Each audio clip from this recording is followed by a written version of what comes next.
All right, everybody, we're going to get started here. Welcome. For those of you who do not know me, my name is Nathaniel Fouch. I'm the president of the St. Thomas More Society this year, and I would like to welcome you all to our first official solo sponsored event of this semester. And we're very pleased, we're very fortunate, as the meeting of the heads of the national bishops' conferences to talk about the sexual abuse crisis within the Catholic Church meets in Rome starting, I believe, today. We have our own local reformer here to speak with us and a UST law grad.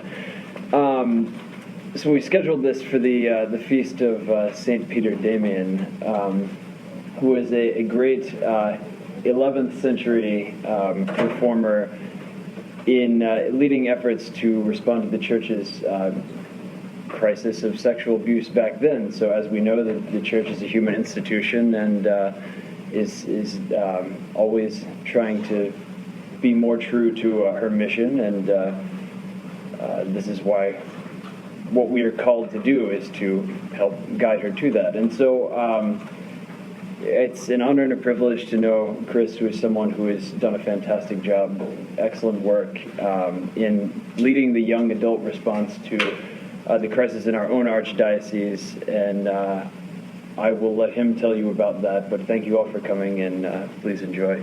Thank you, Chris. So I'm Chris. I'm originally from College Station, Texas. I did my undergrad at Notre Dame in philosophy, and then I came out to St. Thomas where I did the law program, and then I also got my master's in Catholic Studies. After law school, I hopped around, as many graduates do, spent some time at a law firm, decided that was not a good fit, and now I work at Target more or less as a contracts negotiator, which is a lot of fun, and if any of you have questions about that, I'd be happy to talk about that later or to buy you a coffee. And so I'm going to talk a little bit about something that just kind of happened. So after the Pennsylvania grand jury report came out, I got a group of friends together. A lot of them are very active in kind of like the local Catholic Church, and I just wanted to have a conversation about what we thought. So we got like a couple boxes of wine, and we had a very long conversation. I invited people that I wouldn't normally invite. We had a psychologist there, we had a canon lawyer, a seminarian, I'm a civil lawyer, and we had someone who worked in the Department of Corrections. And as we talked about the issue of clerical abuse and then also just sexual abuse and sexual violence more broadly, I realized that I did not understand these issues particularly well. I realized that a lot of what we know now based on research is kind of counterintuitive and is not always very obvious. So I realized kind of the need to learn. And so one of the other organizers, who's here, Tucker, also, the two of us read the John Jay report, which was a study released in two parts. It was commissioned by the U.S. Conference of Catholic Bishops in 2002 after the Boston Globe's reporting. And the first portion was released and studied the nature and context, or the nature and scope of clerical abuse in the United States from 1950 to 2002, I think. And then there was a follow-up study that studied the causes and context, and that went through 2010. And basically it was the largest study on clerical abuse to date of any country. I believe it's also the largest study of institutional sexual violence against children of any religious organization. So pretty much if you are interested in these questions from a religious perspective, from an institutional perspective, the John Jay report is going to be kind of one of your best resources of information. So after reading that report, we got a group together. Again, this time it had a few additional people, and we just wanted to present what we had learned while reading the study to our friends and talk about it. And then we decided after that we wanted to open up kind of a broader dialogue in specifically the young adult Catholic community in the Twin Cities. One of the other members of the group also recommended that we should do like a prayer service. So we ended up organizing an evening prayer and then a young adult discussion. Both of those were very well attended. I think we had about 100 people at each of them, and then it got a lot of coverage as well, so both locally, nationally, and also internationally. And I was a bit surprised at kind of how large it got so quickly, but I also realized that there wasn't really a lot that was going on that was so proactive. We tried to keep things very holistic. As kind of the issue of like clerical abuse was becoming more like widely recognized and more discussed, there were a lot of narratives about the causes and context, and one of our goals as a group was to be continually kind of like complicating the narrative, keeping in mind like the facts and the research that might be harder to understand but should always be kind of in our minds as we're working through these complex issues. So out of those discussions, we presented 8 recommendations for change to the local archdiocese, which we sent in a letter. I've listed them up here. I'm not going to go into detail about them right now. You can also find them on the website. And we weren't quite sure what was going to happen. A number of them, it has resulted in pretty concrete changes. A lot of statements from the Archdiocese. It was received very well by the Archbishop, and has also been presented in a variety of contexts kind of throughout the American Church specifically. And I want to kind of get into, I guess, how having like legal education and legal background was helpful for getting kind of such a holistic and proactive response so quickly. So I'm going to just kind of briefly go over it from a variety of contexts, and we can talk a little bit.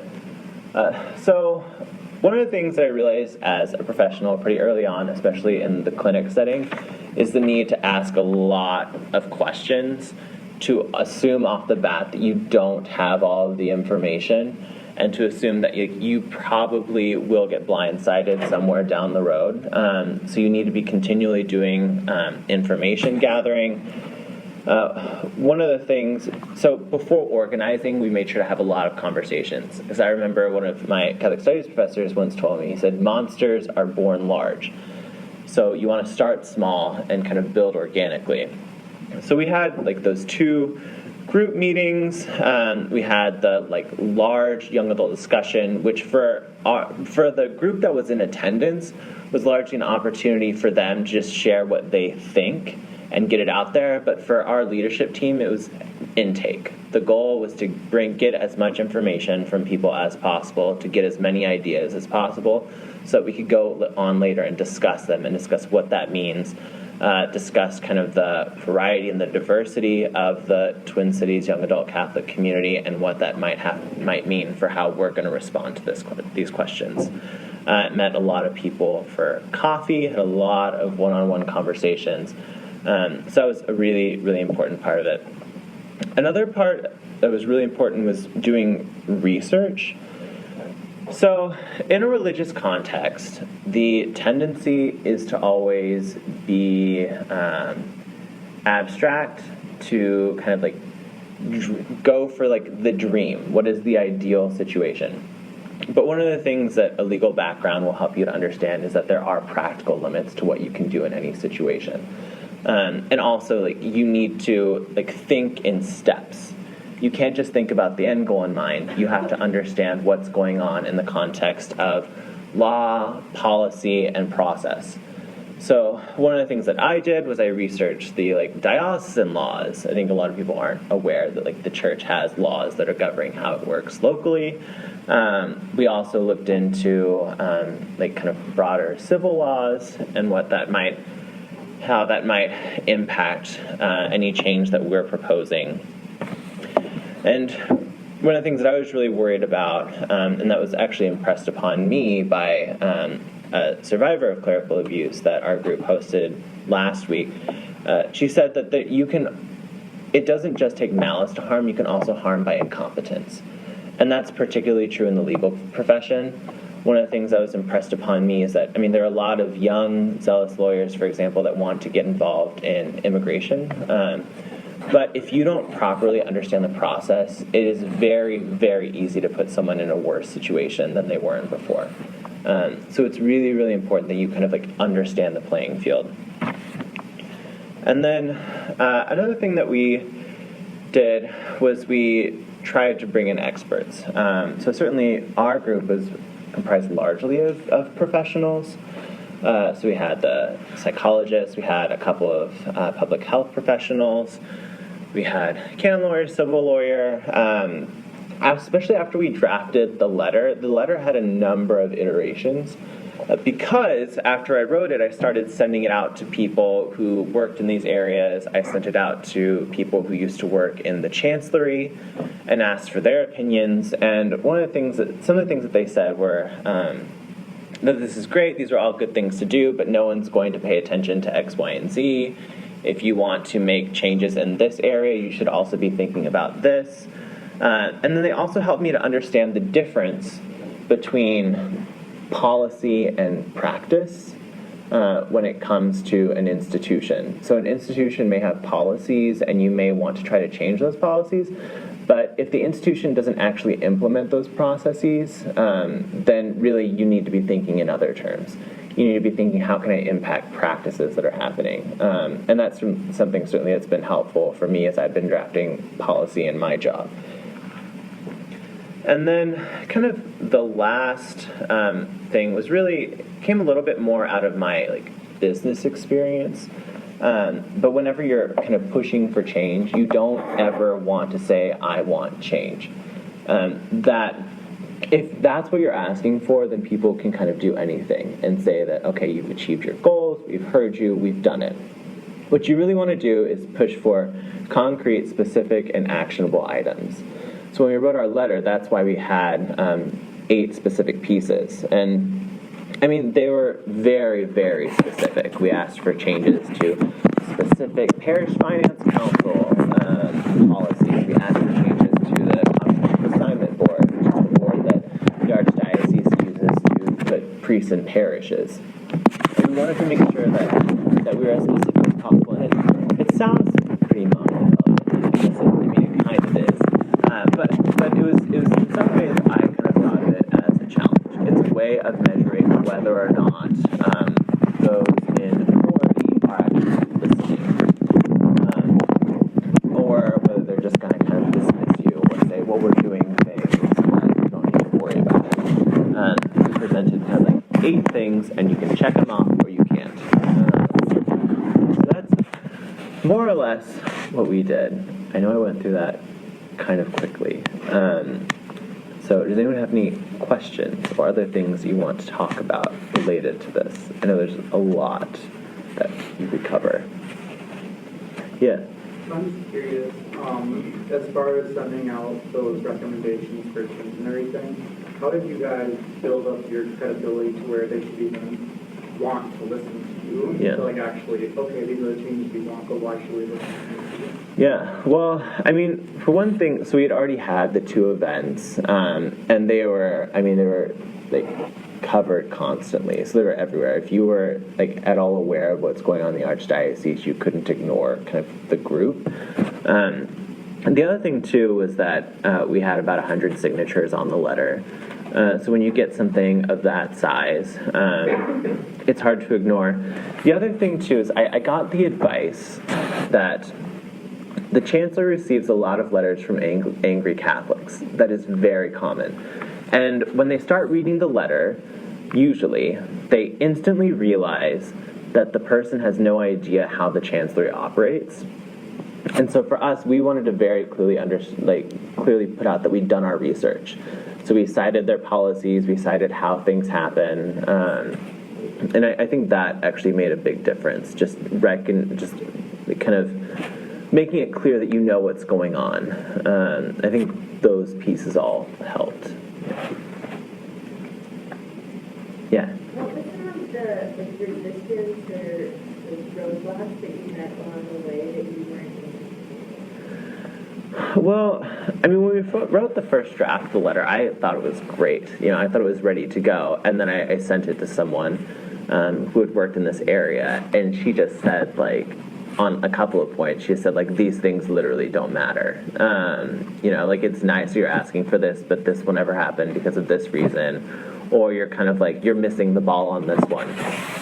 So I was kind of surprised, and I've been surprised again and again at how little I've understood these processes and how these things work at an institutional level. I would say that's been the hardest piece. I think one of the easiest pieces has been just kind of like putting it out there for the diocese. Like, at the very least, the bishop's been pretty receptive. Now one of the questions kind of going forward is kind of, how do you...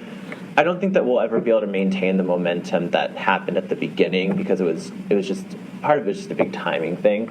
But now, like, how do you continually to ask questions about these things, or think about what's relevant, or what changes should be made? How do you kind of continue that conversation? So that I think will be tricky. Yeah. So when you invited everyone over at the beginning, Yeah. Did you have any particular goal in mind besides just talking about it? You didn't have some specific plan from the get-go. No. I am if there's a weird issue, like, invite people over, just have a conversation with no goals. So that's certainly what it was in the beginning. Pretty soon after that, I think we realized that it would be good to do something like public, something informative. But at the beginning, it was just, let's just have a conversation about it. Yeah. How did that forward in terms of, excuse me, what you do, once you determine, well, all right, we want to do something organically? How did that pathway emerge? Like, how did you get to the chancellorate? Well, I think there were a lot of things, and at least, in the back of my mind, certainly. One of them was that whenever you have issues like this, it is very easy for people who have a hobby horse to hop on that and then take kind of like the public furor along on that hobby horse. So I think that's part of what drove the letter, was we wanted something that was thoughtful, that was not overly angry, and to kind of channel a lot of feelings into a voice that's productive. So a lot of it was just kind of responding to things that were going on, and also thinking about what could happen because of this. My personal investment in these questions was, like, from the beginning, there were a lot of questions about, like, the role that, like, homosexuality played in these issues, and, like, that's a very complex question. But as a gay person myself, I was very invested in how that conversation went. So from a personal perspective, that was one of the big kind of like motivating factors for me. But in our group, there were a lot of different reasons why people cared. Yeah. And also, how has the group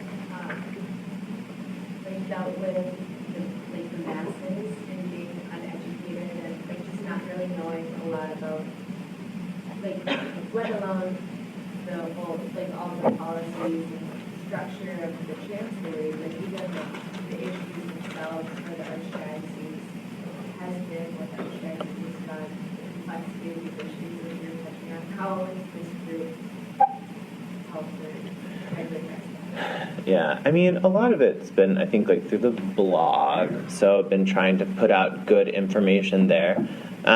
There's a lot of really bad information in Catholic culture.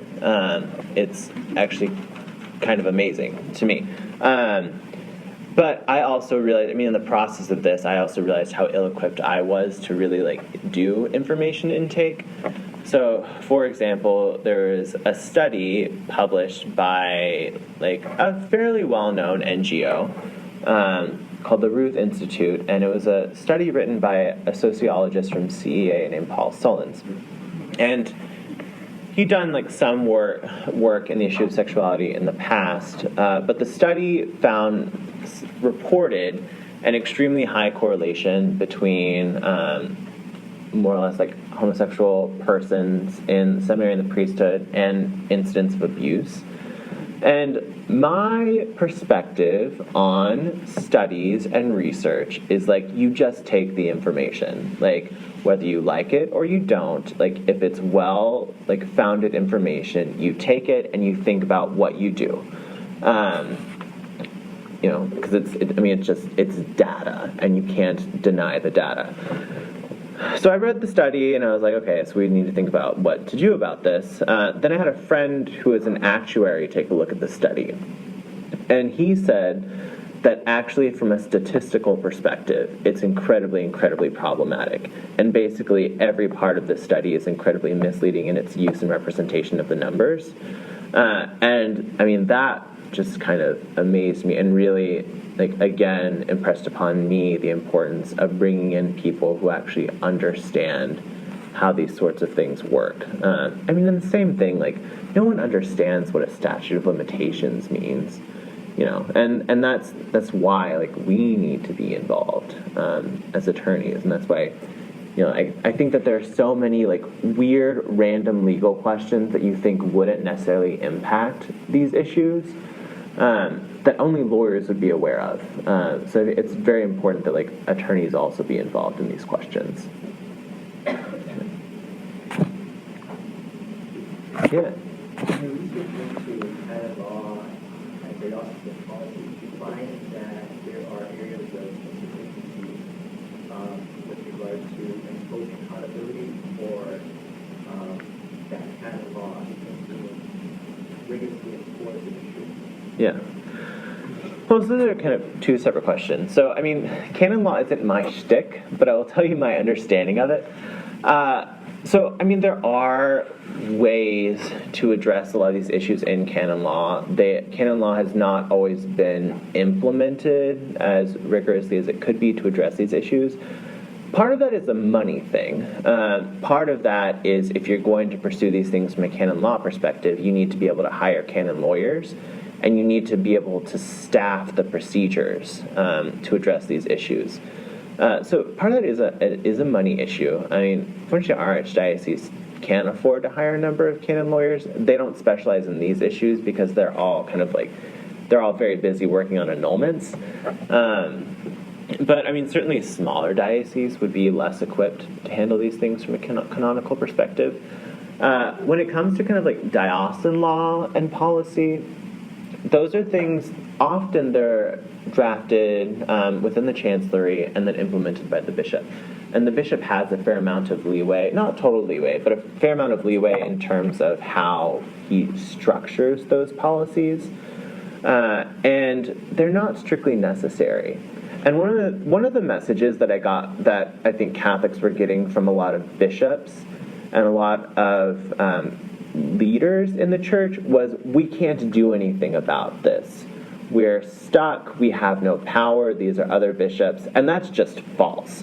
I mean, bishops are limited in their ability to sanction other bishops, but they can do something.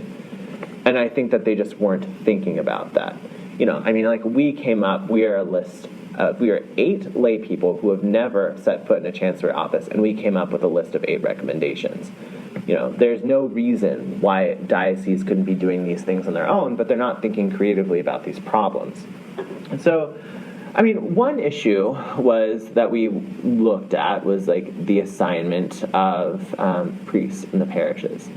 So in the local diocese, we have a comprehensive assignment board, and basically that board provides a recommendation on what priests should go into each parish. And the structure of the board is it has, I believe, 9 members. None of them are necessarily lay people. And then at the end of the kind of like state policy for it, it says that like lay persons may be included for like exceptional circumstances or something like that. There is no reason why that language is in there other than the bishop who was there at the time wanted it. At the time that most of our policies were drafted, I believe they were all under Archbishop Nienstedt. So, like, those things could be changed. And we recommended that. We recommended that more lay persons be involved in assignments. And we also recommended more lay authority in the management of parish finances. Yeah, I mean, these are very complex issues. Doing these 8 things aren't going to fix everything, but we thought certainly there's something that can be done, and this is what we recommended. Yeah. So going off of that, as this starts to, well, hopefully starts to calm down and some, or if not all of these, start to be implemented, and life within the church kind of returns to normal, as it were, what do you foresee, what have you found in your, looking into all these things, that lay lawyers should be doing on a day-to-day basis to help within the church or the parishes? Yeah. What roles? Well, I mean, in terms of like the lawyer piece, I mean, I think that the best thing that anyone investigating these issues can do is to be an excellent professional. There's a lot of, I mean, to just be frank, I think there's a lot of incompetence in terms of how churches are managed. And part of that is because often, as it often is in just like the nonprofit world generally, these institutions are staffed by people with very strong opinions about how things should be done, but also with very little experience outside of that specific position. So the best thing that I think that professionals can do is to be an excellent professional. And when appropriate, bring your expertise to bear on relevant questions within the church. I think that's one thing. I think that the Catholic laity in general have a responsibility to understand sexual violence, especially sexual violence against children, but certainly we know that in the church globally, this issue is much larger than that. I think you have a responsibility to understand how to respond. If someone tells you, I was, raped by a priest, what are the first words that come out of your mouth? Like, do you know what those first words are? I think that every Catholic should know what those first words are. And I think it's extremely important to be educated in these issues.